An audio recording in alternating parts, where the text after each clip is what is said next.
లేదు స్పీడ్ అనాలి అంతే. ఫ్యాన్ ఫస్ట్ ఆటోమేటిక్గా లైట్స్ వస్తాయి. కుడి చేత్తో పెంచుకోండి మళ్ళీ ఇంకోసారి ప్లస్ అవసరం లేదు, సెన్సార్ చేయండి. చెయ్యిలో దూరం రావద్దు, ఏసీ ఐఎస్ నుంచి చేసే వరకు ఫినిష్ అవ్వదు చాలు. ఇంకా ముందుకే అలా తగ్గదు, మైనస్ చేసుకుంటాం మాన్యువల్గా చేయాలి. ఇప్పుడు సెన్సర్ వెళ్ళాలండి, ఇప్పుడు రైట్ నుంచి లెఫ్ట్ వెళ్ళండి. 1 టైం అంటే 3 minutes తర్వాత ఆఫ్ అవుతుంది. ఇంకొకసారి రానండి, ఇమీడియట్లీ బంద్ అవుతుంది. ఇప్పుడు మాన్యువల్గా ఆన్ చేయండి, పవర్ ఆన్ చేయండి, లాస్ట్. ఇప్పుడు దాని పక్కన లాంగ్ ప్రెస్ చేయండి, ఆటో క్లీన్. 9 వచ్చేంత వరకు పట్టుకోవాలి. ఆటో క్లీన్ అది టచ్ చేసి అయిపోతుంది, పట్టుకోండి అంత. ఆటో క్లీన్ వదిలేసేయండి, ఆటో క్లీన్ స్టార్ట్ అయిపోయింది. ఇది 9 minutes. ఇప్పుడు 9 minutes అంటే 9 minutes 0 అయిపోతుంది. లోపల ప్రాసెస్ అయిపోయింది, లోపల లోపల ఆయిల్ అనేది క్లీన్ అవ్వడానికి. ఇప్పుడు చెప్తాను. ఇప్పుడు మీరు ప్రాసెస్ పెట్టారు, తర్వాత ఏమవుతుందంటే లోపల హీట్ అయిపోతుంది.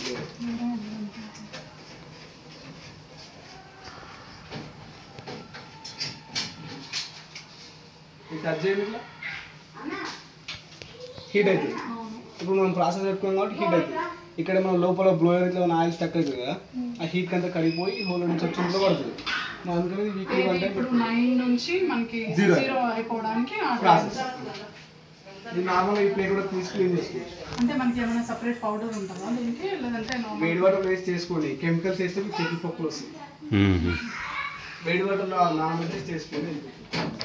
మేము అది ఓపెన్ చేయంగా భయ అసలు అది నార్మల్గా ఇది చేసుకుంటే చేసుకోవచ్చు సార్. ఇప్పుడు తీసిన ప్లేట్ బ్లాక్ ప్లేట్, లేకపోతే మొదలు క్లీనింగ్ చేయించుకుంటే చేయించుకోవచ్చు. ఓకే. మనం ఈ ఆటో క్లీన్ అనేది రోజు ఆన్ చేసుకోవాలా? 1 టైం పెట్టుకోండి. ఇప్పుడు ఓకే. 3 months తర్వాత అదే ఆయిల్ కలెక్టర్. ఇప్పుడు ప్రాసెస్ పెట్టిన దానికి అదే. మనకి ఇప్పుడు కుకింగ్ అయిపోయిన తర్వాత తీసుకుని క్లీన్ చేసుకుని మళ్ళీ డైలీ రాదు, బ్యాక్ టు బ్యాక్ డైలీ అవసరం, వీక్లీ వన్స్ అంట. మీకు ఆయిలే రాదు, ఎందుకంటే మీకు బ్యాకే ఉంది కాబట్టి వెళ్ళిపోతుంది. ఎన్ని స్క్రూస్ భయ్యా? 2 screws. ఇక్కడ కాదు, వెనక 2 సరిపోతాయా? మరి బాగా వెయిట్ ఉందిగా.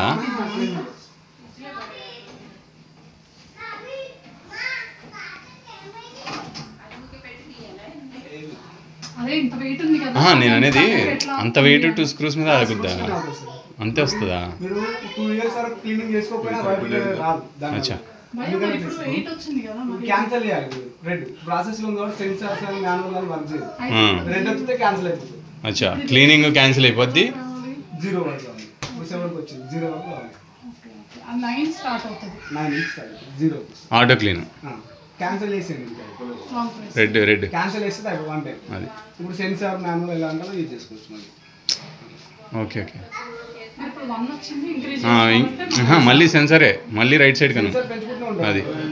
ఇలా అంటే ఆఫ్ ఓన్లీ, అది ఓన్లీ ఆఫే, తగ్గదు. 2 సార్లు అంటే ఆఫ్ అయిపోద్ది. ఇంకొకసారి అంటే ఆఫ్ అయిపోతుంది. అది ఇక్కడ ఆఫ్ చేసి మామూలుగా 3 అంటే 3 స్పీడ్ మీద రన్ అవుతుందనే. 3 స్పీడ్. ఇప్పుడు మనకి టీ కోకలాగా ఫ్రైస్ కోకలాగా టీకి నార్మల్గా వాడము. ఓకే, అంటే మనం దీంట్లో నంబరింగ్ ఇంక్రీజ్ చేసుకుంటే అంతే. నార్మల్గా టీ కాఫీకి అయితే వాడము మేడం. వెజిటేబుల్స్ రైస్ కి డైరెక్ట్ ఫ్యాన్ 5 minutes టచ్ చేశారంటే 5 వచ్చేస్తుంది. మీరు పెంచుకోవాలంటే ఇంకా సెన్సర్ పెంచేసుకోండి. ఇప్పుడు ఇక్కడ మనకి ఫ్యాన్ ది సెపరేట్ ప్లస్ మనకి ఇది హీట్ సెపరేట్ కాదు, రెండు ఒకటే. అర్థం కాలేదు. అది ఫ్యాన్ సింబల్ ఉంది కదా, ఇప్పుడు ఈ ప్లస్ మైనస్ అనేది ఈ నంబరింగ్ దేనికి, ఈ ఫ్యాన్ దేనికి? నార్మల్గా పెంచుకోవడానికి అంతే మేడం, డైరెక్ట్ 5 వచ్చేస్తుంది.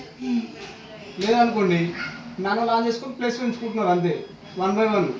మీకు డైరెక్ట్ కావాలంటే 5 వస్తున్నారు. ఇంకా చెప్తారు చూడండి, జస్ట్ ఇది మనకి రెగ్యులేటర్ లాగా ఫ్యాన్ అంతే కానీ ఈ నంబరింగ్ ఇది సెపరేట్ ఏం కాదు. ఇంకోటి చెప్తారు, మీకు డైరెక్ట్ 9 కావాలనుకోండి 9 వచ్చేస్తుంది.